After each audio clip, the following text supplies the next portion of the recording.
وہ اللہ کے نبی علیہ الصلوۃ والسلام کے سفر طائف کا واقعہ ہے، جو معراج کے واقعے کی اصل روح کہلاتی ہے، کہ جب اللہ کے نبی علیہ الصلوۃ والسلام کے چچا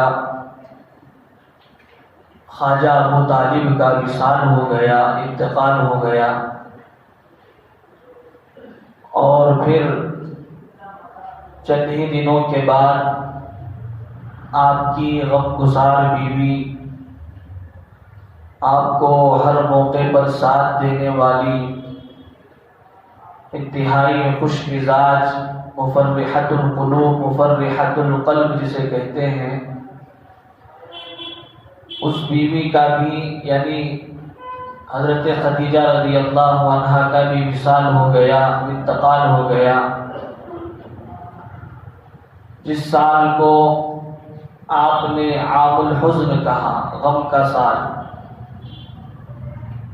انہی چند دنوں کے بعد آپ علیہ الصلوۃ والسلام نے یہ سوچ کر، یہ سمجھ کر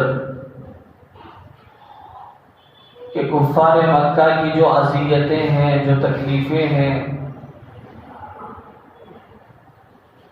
ان کے مقابلے میں بڑی ڈھال کی شکل بن کر اور بڑا سہارا بن کر خواجہ ابو طالب تھے، جن کے تعاون سے، جن کی مدد سے آپ علیہ الصلوۃ والسلام کو بڑا اطمینان تھا۔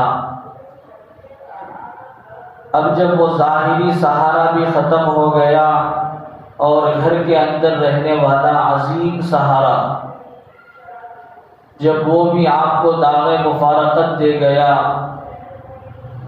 تو اب آپ نے یہ چاہا کہ حضرت آمینہ جو آپ کی والدہ ہیں اور جس خاندان سے حضرت آمینہ آئی تھی، اس خاندان کے ننھیال کے حساب سے کچھ رشتہ دار مقام طائف میں موجود تھے۔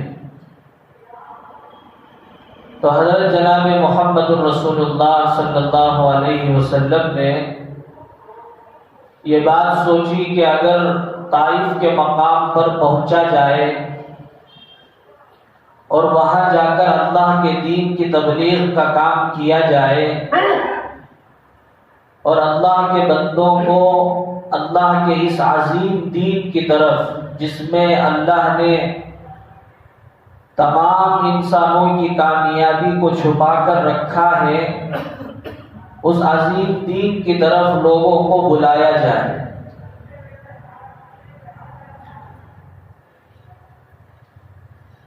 تو آپ علیہ الصلوۃ والسلام نے اس غرض سے اپنے خادم حضرت زید بن حارثہ، جن کا نام ہے، ان کو لے کر آپ نے اللہ کے دین کے اس پیغام کو پہنچانے کے لیے طائف کا سفر کیا، جو موجودہ زمانے کے اعتبار سے 120 کلومیٹر ہے، جو پورا کا پورا سفر آپ نے پیدل فرمایا۔ کتنا؟ 120 کلومیٹر آپ نے پیدل سفر کیا، اور 10 دن وہاں آپ نے قیام فرمایا۔ اس قیام کے درمیان ایک بڑا سردار جس کا نام عمرو بن عمیر ثقفی ہے، اس کے 3 بچے، جن میں ایک کا نام عبد یا لین ہے، دوسرے کا نام مسعود تھا، اور تیسرے کا نام حبیب تھا۔ عبد یا لین ایک کا نام تھا، دوسرے کا نام مسعود تھا، اور تیسرے کا نام حبیب تھا، جو اس زمانے کے قبیلہ بنو ثقیف کے سردار تھے۔ طائف کے اس علاقے پر ان کی سرداری چلتی تھی۔ تو اللہ کے نبی علیہ الصلوۃ والسلام نے اپنے اس عظیم دین کے پیغام کو ان تک پہنچایا۔ تو جیسے آپ نے سنا ہے، آپ نے امت کو سنایا ہے، اس میں ایک کمبخت نے یہ کہا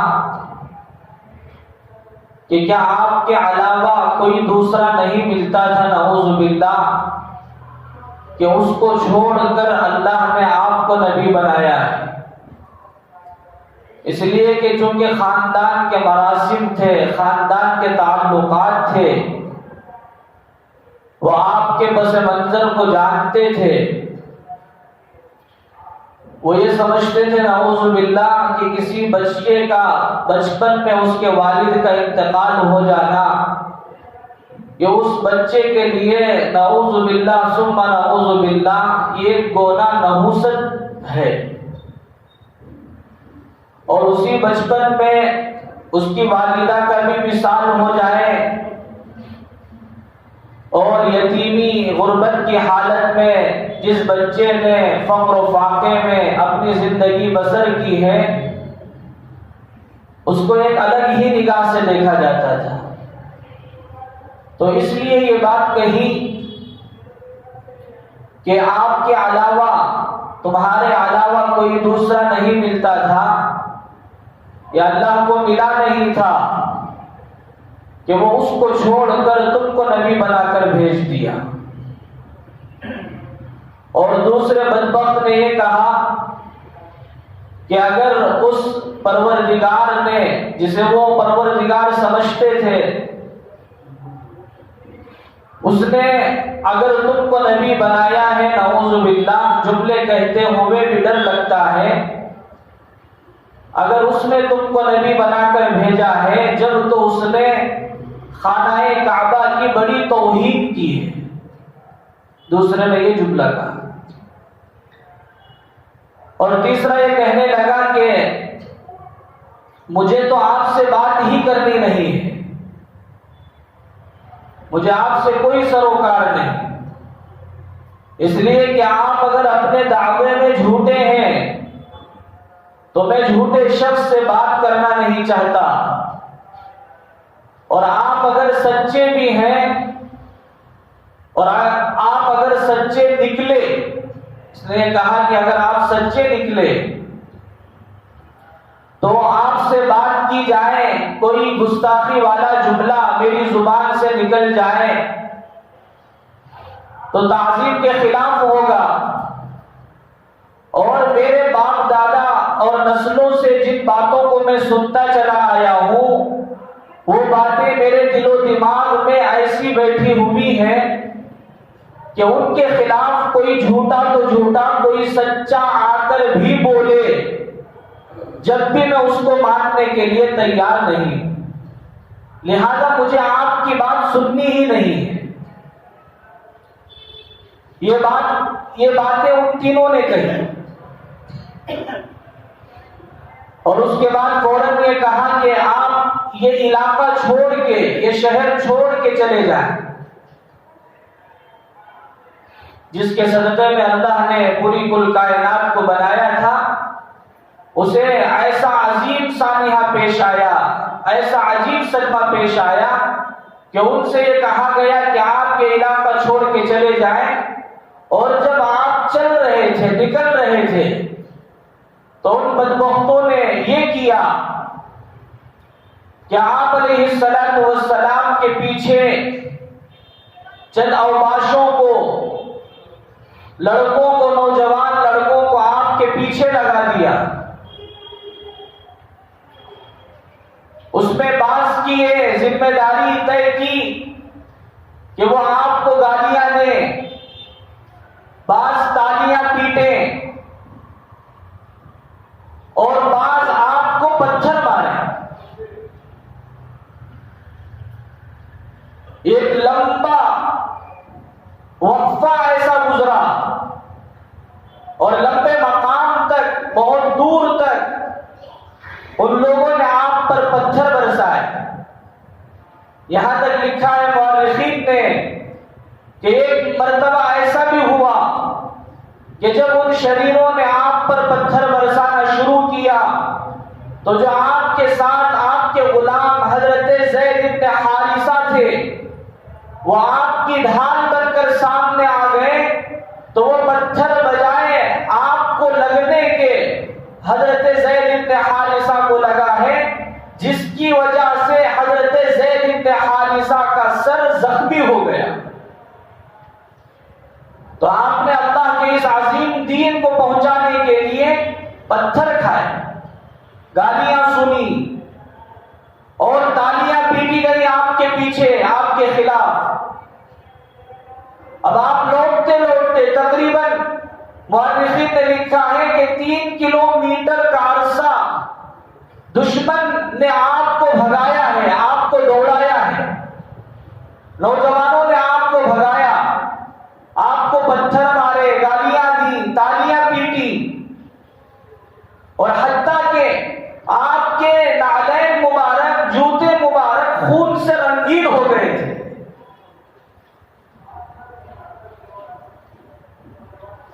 پھر ہوتے ہوتے 2 شخص تھے جو اگرچہ کے کافر ہی تھے لیکن تھوڑی سنجیدگی ان کے اندر تھی، جس میں ایک کا نام عتبہ اور دوسرے کا نام شیبہ تھا۔ آپ ان کے باغیچے میں پہنچے، وہاں پناہ لی، اس نے منع نہیں کیا۔ اور ایک خادم تھا جو اس زمانے میں نام مسلم تھے، بعد میں اللہ نے حضور کی اس محنت، حضور کی اس تڑپ اور حضور کے اس فکر کے نتیجے میں اللہ نے ان کو مشرف پر اسلام کیا۔ عداس نامی ایک شخص تھے، آپ علیہ السلام یہ درخت کی شاخ میں ٹہنی پر سہارا لیے ہوئے، ٹیک لگائے ہوئے آپ بیٹھے تھے، تو آپ کو اس نے پانی پیش کیا اور کچھ انگوریں پیش کی۔ جب آپ نے انگور نوش فرمائے تو اس موقع پر آپ نے بسم اللہ الرحمن الرحیم پڑھا۔ تو جیسے ہی بسم اللہ الرحمن الرحیم پڑھنا تھا، اس عداس نامی شخص نے آپ کو حیرت سے دیکھا، تعجب سے دیکھا۔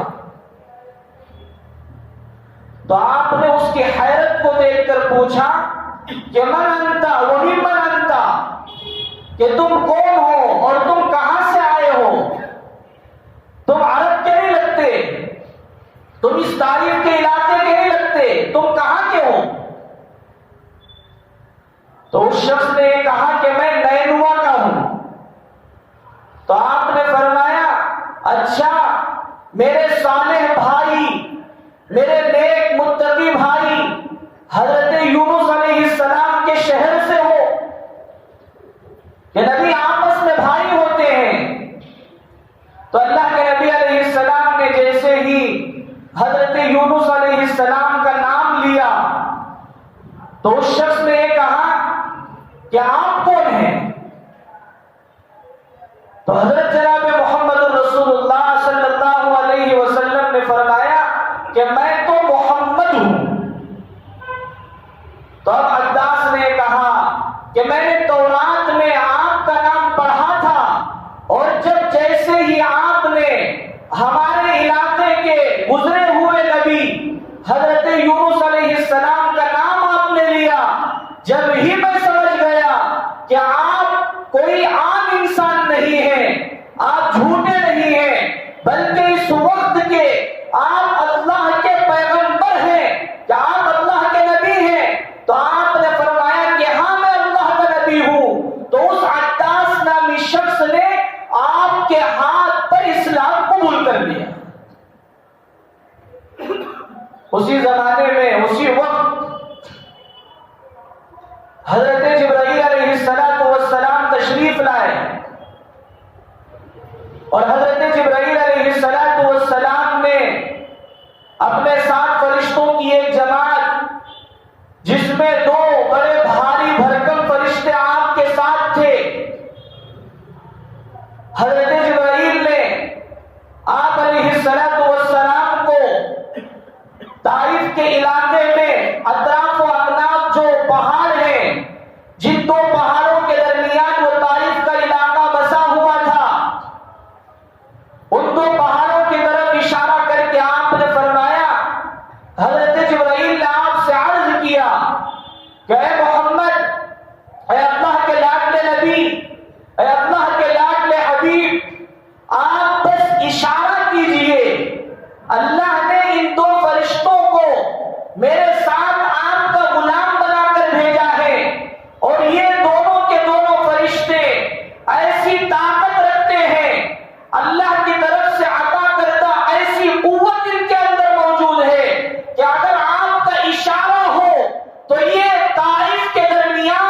جتنا علاقہ ہے آبادی کا، ان دو پہاڑوں کو آپس میں ایسے ملائیں کہ پورا طائف کا علاقہ تباہ و برباد ہو جائے۔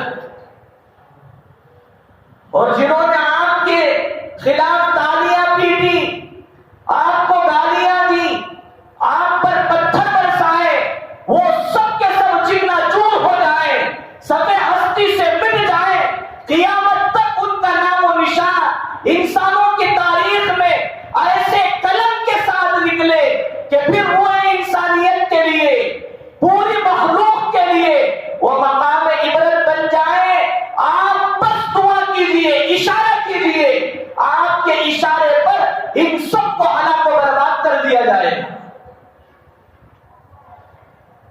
لیکن آپ نے فرمایا، اس سے پہلے آپ نے دعا فرمائی، جس دعا کے الفاظ کیا عجیب و غریب، اللہم انی الیک اشکو ضعف قوتی وقلت حیلتی وہوانی علی الناس۔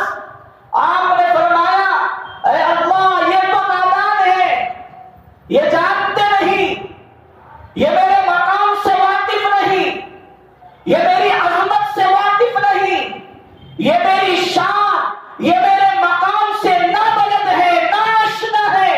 اے اللہ میں نے ان کو سمجھانے میں جو طریقہ اختیار کیا، اگر اس طریقے سے یہ نہ سمجھے ہیں تو پھر اے اللہ میرے سمجھانے کی قلت کی، کمی کی میں تجھ سے شکایت کرتا ہوں، قوم کے بارے میں کچھ نہیں کہتا۔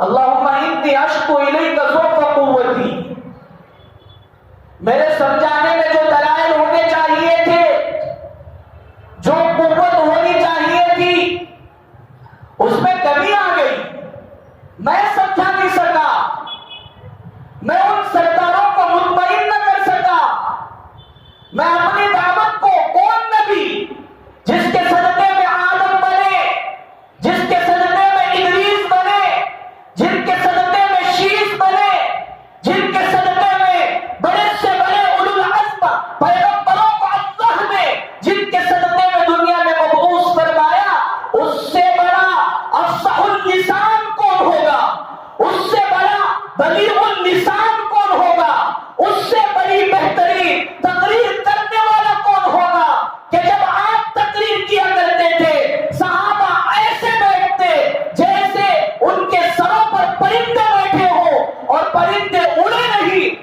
ایسی خاموشی کے ساتھ، ایسے سکون کے ساتھ، ایسے وقار کے ساتھ جب آپ بیان فرمایا کرتے تھے، ایسا لہجہ، ایسا طرز تکلم، ایسے عجیب و غریب انداز سے آپ جنت و جہنم کے مناظر بیان کیا کرتے تھے، صحابہ کی حرکت ختم ہو جاتی تھی۔ ایسے بہترین سمجھانے والے نبی قبیلہ ثقیف کو سمجھا کے آئے تو آپ فرما رہے ہیں اے اللہ میں ان کے متعلق کچھ نہیں کہتا، میں تو اپنی کمزوری کی شکایت تجھ سے کرتا۔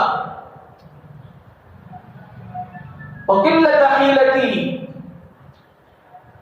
میں مجھے جو انداز اختیار کرنا چاہیے تھا اس انداز میں کوئی کمی رہ گئی ہوگی۔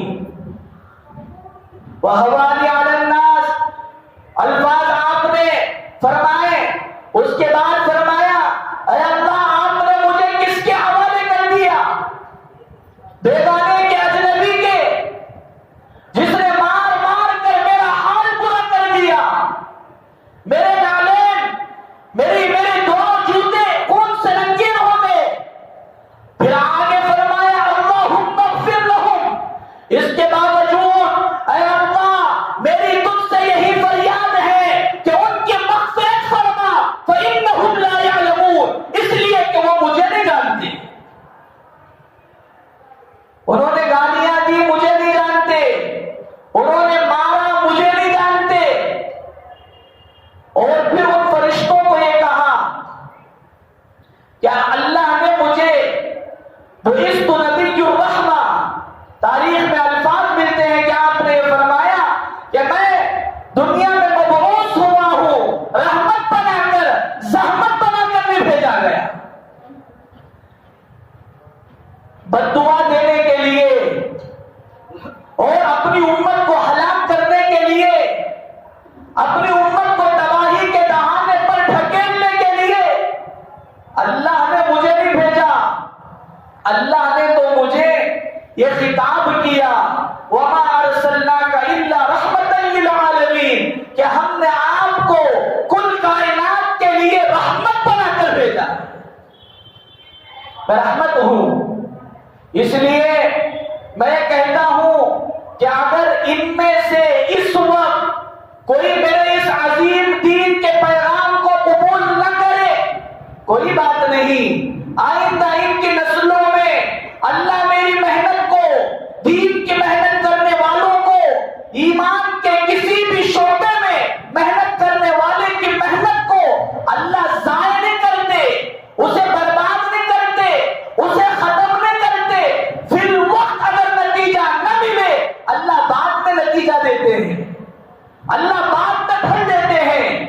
آدمی نیکی کر کے جاتا ہے، حدیث میں آپ نے فرمایا اس کی اس نیکی کا نتیجہ اسے اگر فوراً یہاں نہیں ملتا، اس کی اس نیکی کا نتیجہ اس کی 7 پشتوں میں چلتا ہے، اس کی 7 نسلوں میں چلتا ہے۔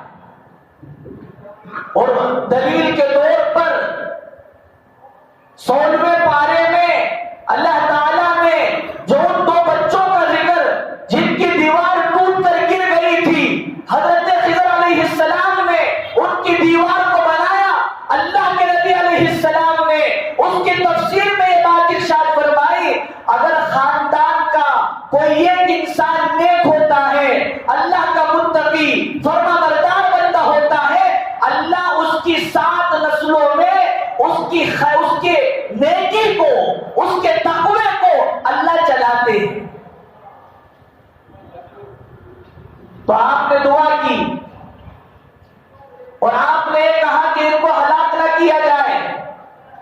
اگر آپ ہاتھ اٹھا کر دعا کر دیتے اور ہمارے اس پورے ملک ہندوستان میں ہم جتنے آج مسلمان ہیں، اس کا یہ ترا اور یہ تمغہ جاتا ہے حضرت محمد ابن قاسم کو، جو 17 سال کے نوجوان تھے، جنہوں نے قرن ثانی میں حضور کے زمانے کے فوراً بعد یہاں ایک بادشاہ رہتا تھا، راجا، جو بہت ظلم کیا کرتا تھا، ماں بہنوں کی عصمتیں لوٹ لیا کرتا تھا۔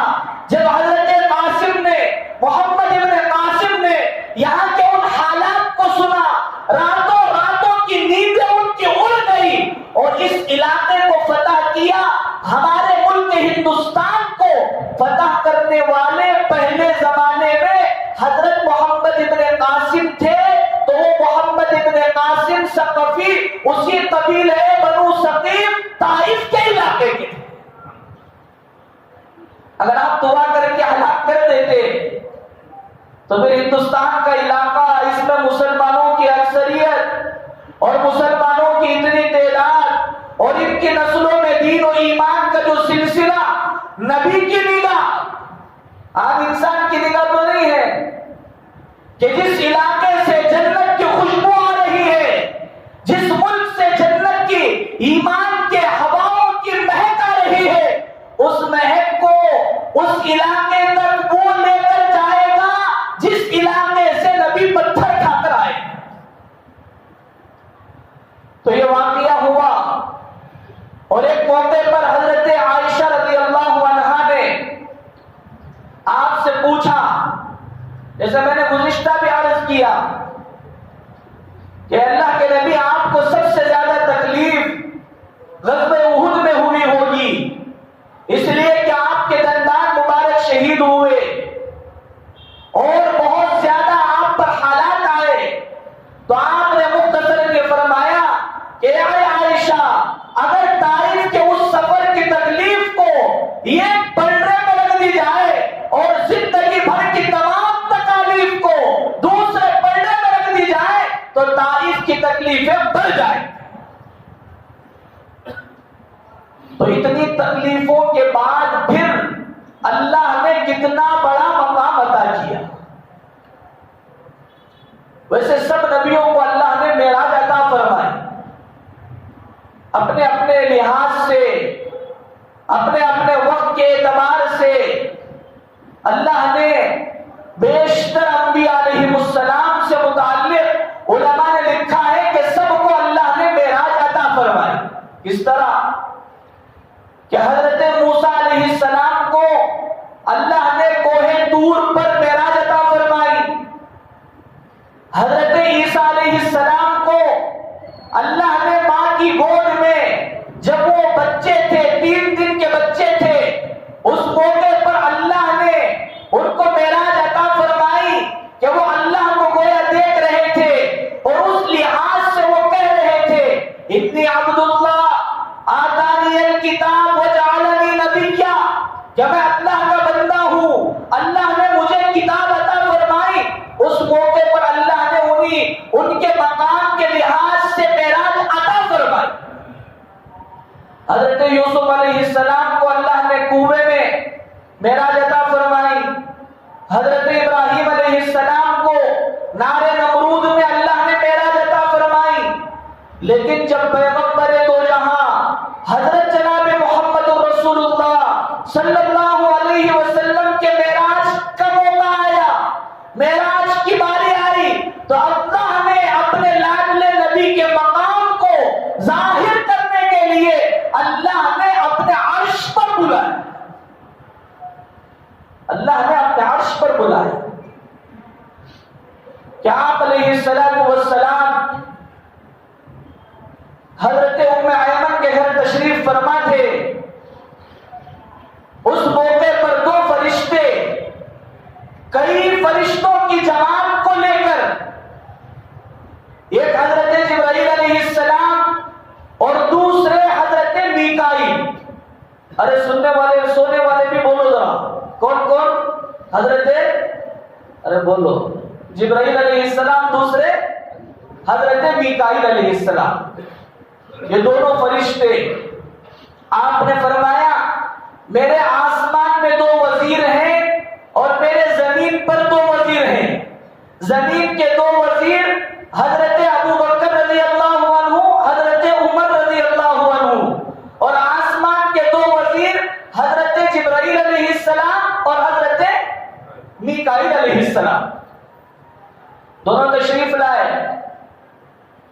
حضرت جبرائیل علیہ السلام جو تشریف لائے فرشتوں کے ساتھ، تو چھت پھٹی، جس مکان میں آپ تشریف فرما تھے وہاں چھت کے ذریعے آئے، چھت پھٹی اور حضرت جبرائیل علیہ السلام فرشتوں کے ساتھ آئے، اور آپ کو مورخین نے لکھا ہے، علماء نے، کہ حضرت جبرائیل علیہ السلام نے جب آپ کو جگایا ہے، اٹھایا ہے، تو آپ آرام فرما رہے تھے۔ حضرت جبرائیل علیہ السلام نے اپنے 6 سو پر جو اللہ نے انہیں عطا فرمایا، جس میں کا ایک پر اللہ نے اتنا بڑا بنایا، اتنا بڑا بنایا کہ اگر اسے کھول دیا جائے تو مشرق و مغرب یعنی پوری دنیا اس ایک پر کے اندر آ جائے۔ اللہ نے اتنے بڑے پر عطا فرمائے، اس کو سکیڑا، اس کو چھوٹا کیا، اور حضور کے دربار میں حضور کے پیروں پر اسے رکھ کر عجیب طرح کی گدگدی آپ کو محسوس ہوئی، اور حضور اکرم صلی اللہ علیہ وسلم اپنی نیند سے بیدار ہو گئے۔ آپ اٹھے، آپ نے وضو فرمایا۔ مؤرخین نے لکھا ہے کہ پہلے زمانے میں پاٹھکیں ہوتی تھی، پھاٹک ہوتا تھا، اسے کھول کر جاتے، اوپر سے کنڈی لگی ہوتی تھی، بعض علاقوں میں ابھی بھی ہے، پرانے علاقوں میں۔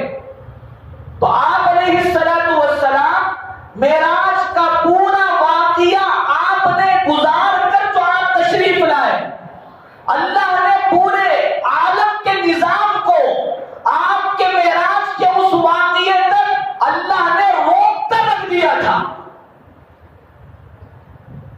تو جب آئے آپ علیہ السلام، جس مقام پر آپ نے وضو کیا تھا وہاں کا پانی بھی بہ رہا تھا، اور جب وہ کھڑکی اور وہ جو پاٹھک تھے اسے کھول کر آپ گئے تھے، وہ کنڈی بھی ابھی حرکت کر رہی تھی۔ تو آپ علیہ السلام کو حضرت جبرائیل علیہ السلام سب سے پہلے خانہ کعبہ لے گئے، مکہ المکرمہ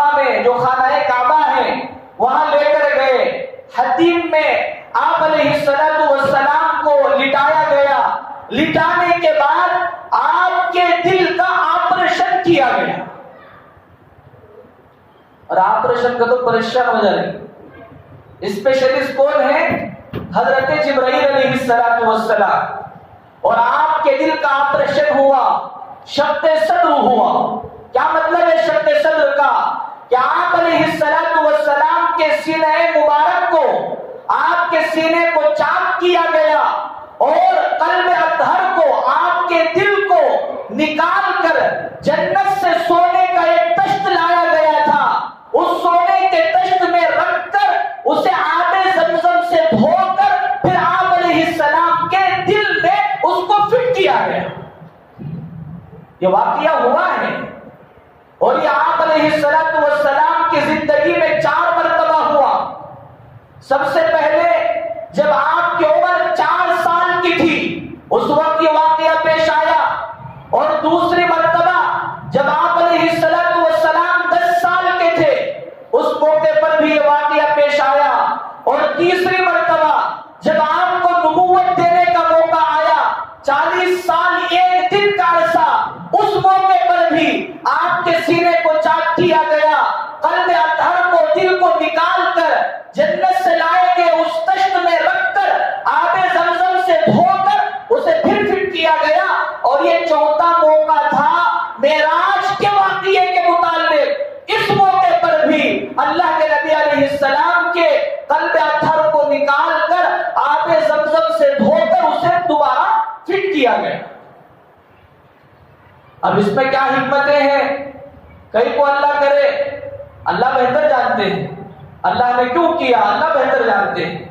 لیکن علماء نے یہ بیان کیا ہے کہ 4 سال کی عمر میں شق صدر ہونے کی وجہ یہ تھی کہ عام طور پر بچپن میں بچوں کے جو جذبات ہوتے ہیں کھیلنے کودنے کے، اللہ نے قلب اطہر کو نکال کر اللہ نے آب زمزم کے ذریعے ان جذبات کو اللہ نے دھو دیا. اور 10 سال میں وہاں سے چونکہ جوانی کا ایک طرح کا آغاز ہوتا ہے، بچہ جوانی کی طرف بڑھنے لگتا ہے، تو پھر جوانی کے جو جذبات ہوتے ہیں اللہ نے آب زمزم کے ذریعے ان جذبات کو بھی اللہ نے ختم کر دیا. اور پھر 40 سال کی عمر میں جب آپ کو نبوت دینے کا موقع تھا، اس موقع پر ضرورت تھی ایسے صبر کی، ایسے تحمل کی کہ اگر وہاں اللہ کی طرف سے ایسے کمالات اس قلب کے اندر، دل کے اندر نہ ڈالے گئے تو پھر برداشت کرنا تھوڑا مشکل ہوگا. اس لیے اللہ تعالیٰ کے حکم سے حضرت جبرائیل نے آپ کا شق صدر کیا اور آپ کے سینے کے اندر وہ کمالات ڈالے. اور پھر یہ 50 سال کی عمر میں جب آپ معراج کے لیے تشریف لے جا رہے تھے، ہجرت سے قبل 50 سال سے زائد آپ کی عمر تھی، اس موقع پر اس لیے کیا گیا کہ اب آپ کو جنت جہنم کے مناظر دکھانے ہیں اور اللہ کا دیدار کرنا ہے. اس کے لیے ایک بڑی طاقت کی ضرورت ہے. تو اللہ تعالیٰ نے وہ طاقت آپ کے قلب اطہر میں ڈالی، جس کے نتیجے میں اللہ سے ملاقات کرنا، یہاں تک کہ قریب بیٹھ کر اللہ سے گفتگو کرنا اللہ کے نبی علیہ السلام کے لیے سہل ہو گیا، آسان ہو گیا. ورنہ اگر یہ چیز نہ ہوتی تو حضرت موسیٰ علیہ السلام کو کوہ طور پر نور کے 70,000 پردوں پر اللہ نے اپنی تجلی ڈالی تو حضرت موسیٰ علیہ السلام بے ہوش ہو گئے تھے. ارے معلوم نہیں معلوم ہے نا، وہاں حضرت موسیٰ علیہ السلام نے 70,000 نور کے پردوں پر اللہ نے اپنی تجلی ڈالی، اور اس پہاڑ پر اللہ کی تجلی پڑی. اس تجلی کو برداشت نہ کر سکے، جائے کہ کوئی اللہ کو دیکھ لے اور اللہ کے سامنے بیٹھ کر راز و نیاز کی باتیں کرے. اس کے لیے تو بڑے کمال کی، بڑی طاقت کی ضرورت تھی. تو اللہ تعالیٰ نے شق صدر کے ذریعے اللہ کے نبی علیہ السلام کو اللہ نے وہ طاقت عطا فرمائی. اب آپ علیہ السلام کو حضرت جبرائیل علیہ السلام خانہ کعبہ سے سب سے پہلے لے گئے مدینہ المنورہ کو. مدینہ کو آپ کو لے کر گئے، وہاں لے جا کر یہ کہا گیا کہ آپ کا یہ مسکن ہے، آپ کو ہجرت کر کے یہاں تشریف لانا ہے، اور یہ بھی ایک متبرک مقام ہے، لہذا آپ یہاں بھی کچھ نوافل پڑھ لیجئے۔ آپ نے 2 رکعت نفل وہاں پڑھی۔ اس کے بعد وادی سینا جہاں کوہ طور ہے، حضرت موسیٰ علیہ السلام نے جو اللہ تعالیٰ کی تجلی کو دیکھا تھا اور دیکھ کر بے ہوش ہو گئے تھے، اس مقام پر آپ کو لے جایا گیا۔ وہاں جا کر بھی حضرت جبرائیل نے یہ کہا کہ آپ یہاں بھی 2 رکعت نفل پڑھ لیجئے۔ حضرت جبرائیل علیہ السلام کے کہنے کی بنیاد پر آپ نے کوہ طور پر بھی 2 رکعت نفل پڑھی۔ اس کے بعد پھر آپ کو مدین لے جایا گیا۔ جب مدین تشریف لے گئے تو حضرت جبرائیل نے کہا کہ یہاں بھی نفل پڑھیے۔ آپ نے پوچھا یہ کون سا مقام ہے؟ تو اللہ کے نبی علیہ السلام سے حضرت جبرائیل نے کہا کہ یہ قوم شعیب، حضرت شعیب علیہ السلام کا مسکن ہے، کہ حضرت شعیب علیہ السلام یہی رہتے تھے۔ اس مقام پر بھی آپ نے 2 رکعت نفل پڑھی۔ اس کے بعد پھر آگے بیت اللحم جہاں حضرت عیسیٰ علیہ السلام کی پیدائش ہوئی، ان پر حالات آئے، ان کی والدہ پر بڑے مصائب آئے تھے۔ بیت اللحم اس علاقے کو کہتے ہیں، وہاں بھی لے جایا گیا۔ وہاں لے جانے کے بعد آپ نے وہاں بھی 2 رکعت نفل پڑھی۔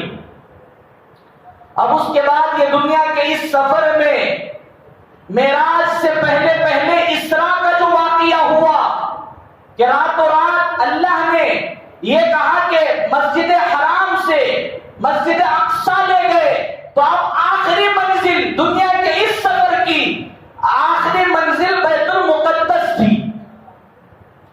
جیسے ہی بیت المقدس پہنچے، حضرت جبرائیل علیہ السلام نے اذان کہی۔ ارے سمجھ میں آ رہا ہے کہ نہیں آ رہا ہے؟ بعد میں اس والا کیا ابھی نہیں آتا، کیا کیا ہے، بیٹھے چلے ختم۔ ہاں بھائی، اللہ تعالیٰ کی قدرت دیکھیے کہ اللہ تعالیٰ نے راتوں رات یہ سارے مناظر آپ کو دکھائے، اور پوری دنیا کے نظام کو اللہ نے ایک وقت کے لیے روک دیا تھا۔ تو مسجد اقصیٰ گئے، بیت المقدس فلسطین میں جو حضرت انبیاء علیہ السلام کا مسکن تھا، اس مقام پر حضرت جبرائیل نے اذان کہی، حضرت میکائیل نے اقامت کہی۔ سارے حضرات انبیاء، حضرت آدم علیہ السلام سے لے کر حضرت عیسیٰ تک، سارے انبیاء کو اللہ نے جیسا اللہ چاہتا تھا، جانتا ہے حقیقت میں، اللہ نے حضرات انبیاء کی صفیں بنائی۔ تمام نبیوں کے درمیان امامت کے لیے جس نبی کو آگے بڑھایا گیا وہ ہمارے نبی تھے۔ اب آپ علیہ السلام کو آگے بڑھایا گیا، یہ کہا گیا کہ آپ کے لیے یہ اذان کہی گئی ہے، اور تمام یہ جتنے انبیاء ہیں، اگر آپ کو دنیا میں نہ بھیجنا ہوتا، ان میں سے کسی نبی کو دنیا میں اللہ نہ بھیجتے، لہذا آپ ہی حقدار ہیں کہ آپ ان تمام نبیوں کی امامت فرمائیں۔ آپ نے تمام نبیوں کی امامت فرمائی۔ وہاں سے ایک سواری تھی، رفرف اور براق جسے کہتے ہیں۔ ماہرین مؤرخین بیان کرتے ہیں کہ دو الگ الگ سواریاں تھیں یا ایک ہی سواری، دونوں ہو سکتا ہے۔ اس کی تیزی کا عالم یہ تھا، اسکوٹر میں گئے، 1 منٹ میں کتنے کلومیٹر جاتا ہے؟ 1 کلومیٹر، 1.5 کلومیٹر۔ 60 کی اسپیڈ میں گئے تو 1 کلومیٹر، 100 میں گئے، 80 90 100 میں گئے تو 1.5 سے 2 کلومیٹر تک جاتا ہے۔ آدمی جا سکتا ہے، لیکن اللہ نے جو سواری آپ کو بلانے کے لیے، اپنی ملاقات کے لیے حضرت جبرائیل علیہ السلام کو دے کر بھیجا تھا، اس سے متعلق حضرت مولانا منظور نعمانی رحمت اللہ علیہ معارف الحدیث میں فرماتے ہیں، وہ سواری ایسی غضبناک سواری، جنت کی سواری تھی۔ 1 سیکنڈ کے اندر اسی پر 6000 کلومیٹر جاتی تھی. ایک سیکنڈ میں بولو کتنے کلومیٹر؟ سمجھ میں نہیں آتا ہم. اسی کو اللہ نے فرمایا سبحان الذی، پاک ہے وہ ذات، کوئی شک کرے اسے کوئی فرق نہیں پڑتا. اس نے اپنے بندے حضرت محمد صلی اللہ علیہ وسلم کو یہ سارے کرامات عطا فرمائے.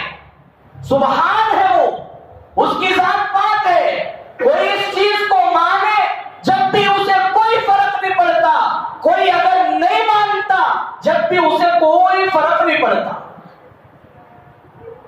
اور آپ کی اطلاع کے لیے عرض کر دوں، جس پر ہمیں عقیدہ رکھنا ہے، جس کے انکار پر ہمارا ایمان ختم ہو سکتا ہے، یہ جو معراج ہے، بعض لوگ یہ کہتے ہیں کہ یہ روحانی ہے. روحانی کا تو جیسے آدمی خواب دیکھتا ہے اسے عالم مثال کہتے ہیں. جیسے خواب میں ایک آدمی بلڈنگ بن رہا ہے تو میں بھی بن سکتی، کیا بھی نہیں، پاؤں کھڑا کر لے، سوچو پورے خواب میں بلڈنگاں نظر آتی، پاؤں گرتے ہی ایسا محسوس ہوتا ہے کیا کہ بڑے بلڈنگاں گر گئے. ارے ہوتا نہیں ہوتا. خواب میں آدمی کبھی اجمیر جا رہا ہے، کبھی مدینہ جا رہا ہے، کبھی مکہ جا رہا ہے، کبھی دلی جا رہا ہے، کبھی فلاں دبئی میں، کبھی سعودی میں، اٹھا تو اپنے بستر پر ہی ہے. تو یہ خواب ہے. لیکن اللہ کے نبی علیہ السلام کا یہ جو واقعہ معراج ہے، یہ خواب نہیں ہے، حقیقت ہے کہ اللہ نے جسم اور روح دونوں کے ذریعے اپنے نبی حضرت جناب محمد رسول اللہ صلی اللہ علیہ وسلم کو راتوں رات اللہ نے یہ سارے مناظر دکھائے. دنیا کے یہ سارے مناظر بھی اور آخرت کے تمام مناظر بھی. اور اسی رات میں اللہ نے آپ علیہ السلام کو 3 چیزیں عطا فرمائی. جب آپ اللہ کے دربار میں گئے، بے شمار مناظر دیکھتے دیکھتے دیکھتے آپ تشریف لے گئے، تو انہی چیزوں میں حضرت جبرائیل کے ساتھ اللہ کے نبی علیہ السلام سدرۃ المنتہا تک گئے، جس کے متعلق الحدیث میں آپ نے فرمایا سدرۃ المنتہا کا تو ایک بیری کا درخت، بیر کا درخت، جہاں تک فرشتے جا سکتے ہیں. وہ کتنے بھی بڑے فرشتے ہوں، حضرت جبرائیل ہو، حضرت میکائیل ہو، اسرائیل ہو، اسرافیل ہو، تمام کے تمام وہاں تک جا سکتے ہیں. اس سے آگے کوئی نہیں جا سکتا، وہ اینڈ ہے وہ. اس کے بعد آگے بہت دور پر اللہ کا عرش ہے. اس سے پہلے جب آپ چلے ہیں تو پہلے آسمان پر آپ کی مہمان نوازی ہوئی، وہاں حضرت آدم علیہ السلام سے ملاقات ہوئی. پھر دوسرے آسمان پر حضرت عیسیٰ، حضرت یحییٰ موجود تھے، وہاں ان دونوں نبیوں سے ملاقات ہوئی. پھر تیسرے آسمان پر حضرت یوسف علیہ السلام سے ملاقات ہوئی. چوتھے آسمان پر حضرت ادریس علیہ السلام سے ملاقات ہوئی. بے شمار فرشتے بھی، ان میں حضرت ادریس علیہ السلام سے ملاقات ہوئی. پانچویں آسمان پر حضرت ہارون سے، چھٹے پر حضرت موسیٰ علیہ السلام سے، اور ساتویں آسمان پر جس طرح خانہ کعبہ بیت اللہ ہے، سیدھے اس کے اوپر ساتویں آسمان پر ایک بیت اللہ ہے جسے بیت المعمور کہتے ہیں. اس کا یہ عالم ہے. آپ نے فرمایا میں نے دیکھا کہ یہ فرشتوں کی جماعت جن کی تعداد 70,000 ہے، ایک مرتبہ اس کے طواف کے لیے جب وہ جماعت داخل ہوتی ہے پھر قیامت تک اس کی باری نہیں آتی. اور یہ سلسلہ چل رہا ہے جب سے دنیا بنی ہے، جب سے اللہ نے فرشتوں کو پیدا کیا اس وقت سے چل رہا ہے، اور یہ سلسلہ قیامت تک چلے گا. روز 70,000 کا تو اب تک کتنے ہوگے، قیامت تک کتنے ہوگی. اتنے فرشتوں کو اللہ نے پیدا کیا ہے، اتنے فرشتے ہیں اللہ کے، ہر جگہ اللہ کے فرشتے موجود ہیں. وہاں حضرت ابراہیم علیہ السلام سے ملاقات ہوئی. پھر اس بیت المعمور کے آگے جنت جہنم کے مناظر آپ نے دیکھے. سدرۃ المنتہا بیر کا درخت ہے جس کے متعلق آپ نے فرمایا کہ اللہ کی طرف سے جو بھی احکام نازل ہوتے ہیں وہ سدرۃ المنتہا تک نازل ہوتے ہیں. اللہ کا حکم نازل ہوتا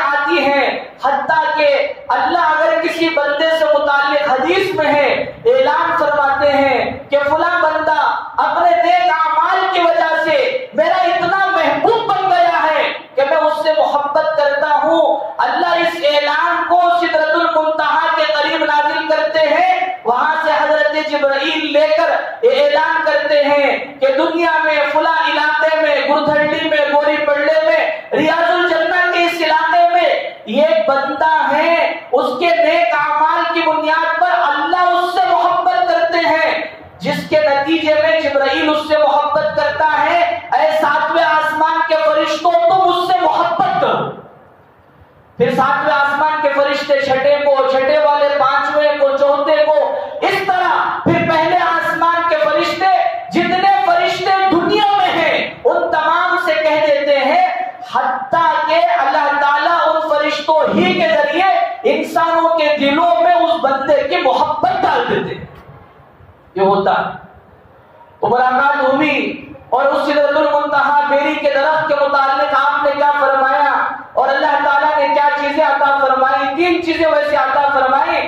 آپ نے فرمایا کہ اللہ نے سارے احکام جو مجھ پر نازل فرمائے وہ دنیا میں نازل فرمائے، لیکن نماز اتنی محترم شان چیز ہے کہ جب اللہ نے اس کا حکم مجھے دینا تھا اس کے لیے اللہ نے مجھے معراج پر بلایا، اور اللہ تعالیٰ نے پہلا حکم نماز مجھے معراج میں عطا فرمایا۔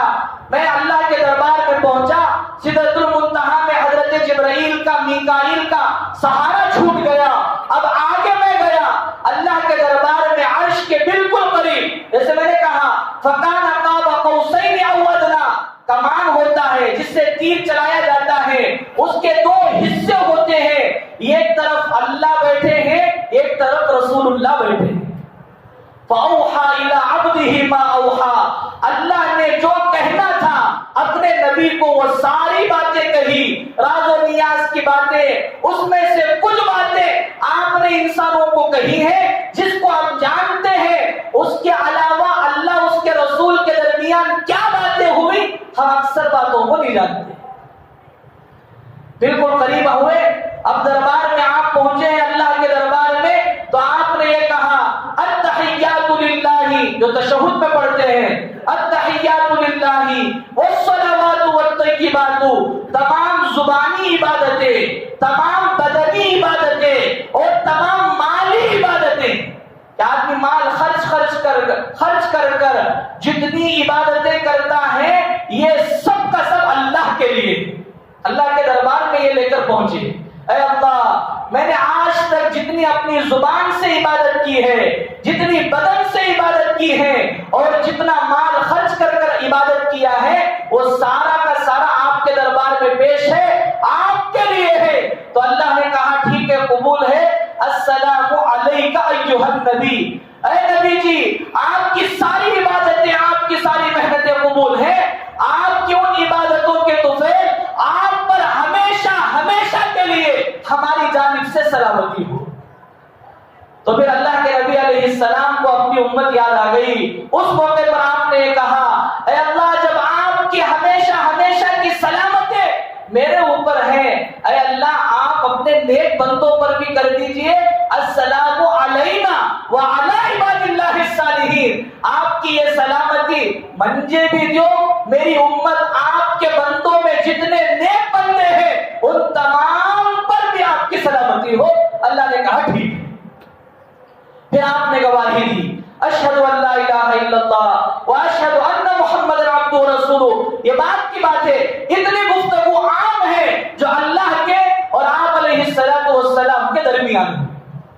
تو ایک تو اللہ کی سلامتی لینے کے لیے ایک بات تو یہ ہے کہ ہم زبانی عبادت بھی کریں، زبان سے عبادت بھی کریں، اور یہ بات کہ اللہ کی سلامتی لینے کے لیے یہ ہے کہ ہم بدنی طور پر بھی عبادت کریں، اور اسی کے ساتھ ساتھ موقع بموقع ہم کیا کریں، مالی عبادت بھی کریں۔